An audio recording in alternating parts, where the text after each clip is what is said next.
سلام، عواجكم باركه. بما ان العيد قرب وضروري كنبغيو نشكلوا في حلويات ديال العيد باش نزينوا طبيلتنا نهار العيد. اجيو نحضروا حلوه الزمن الجميل معروفه بحلوه الفرماج. كتجي رائعه بزاف، كتجي لذيذه هشيشه وكتذوب في الفم.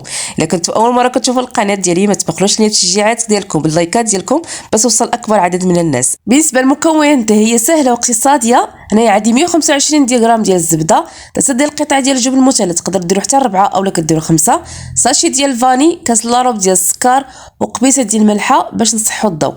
غادي نخلط هادشي كلشي مزيان حتى كتولي لنا الزبده مع الفرماج كريميه ويذوب لنا هذاك السكر. ومن بعد هنايا غنضيف كاس لاروب ديال الزيت. انا غادي نسرع المقطع باش ما يجيش لنا الفيديو طويل بزاف. ودائما القياسات كنعبروهم بكاس ديال العنبه، كنخلطو مزيان حتى كيولي على شكل كريمي او على شكل بوماد. ومن بعد هنا غنضيف كاس ديال اللوز اللي حمرته في الفران وطحنته اولا كتهرمشوه. ومن بعد هنايا غنضيف الدقيق تدريجيا. بالنسبه للوز انكم تعوضوه بالكاوكاو اولا كتستغناو عليه بصفه نهائيه، لان حلوه الفرماج كتبقى حلوه جد اقتصاديه. الا بغيتو ما ديروش اللوز اولا كديروا الكاوكاو في بلاصتو، يعني بلا ما ديروه كاضافه وصافي حتى هو كيعطي واحد المذاق خطير في هذه الحلوه هذه.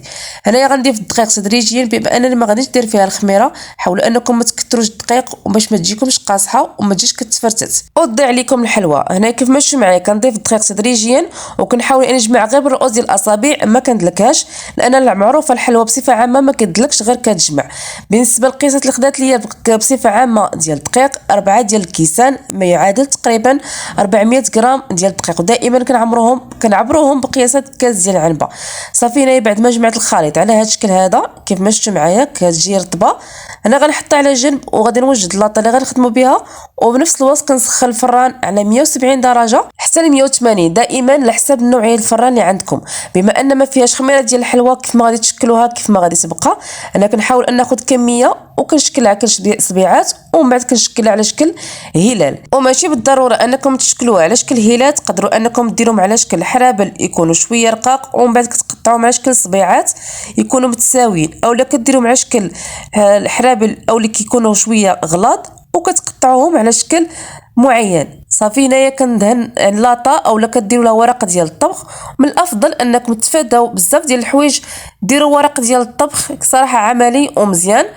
ومن بعد كنضيفوا لهم كنقادوا فيهم هذاك الحليوات ديالنا على هذا الشكل هذا، وكنحاول اني نقادها مزيان كيف ما قلت لكم قبل، لان كيف ما غادي نقادوها كيف ما غادي تبقى، لان ما فيهاش خميره ديال الحلوى.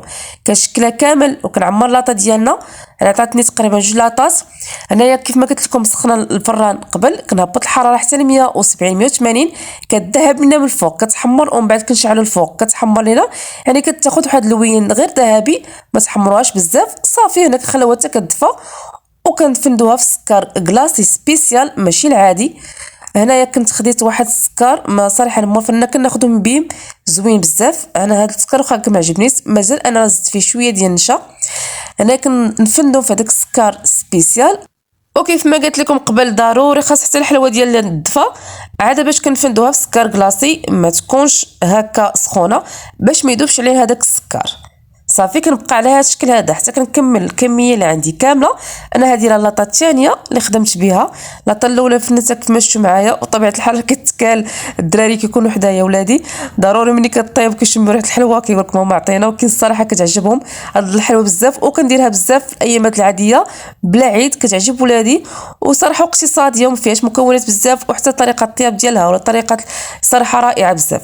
كنتمنى من كل قلبي الا عجبكم فيديو ديال اليوم ما تبخلوش يا بلايص شاركوا في القناه الى عجبكم المحتوى ديال القناه وفعلوا الجرس باش ان شاء الله يوصلكم كل ما جديد. خليتكم راحه لفيديو قادم باذن الله تعالى وواشكم بركه.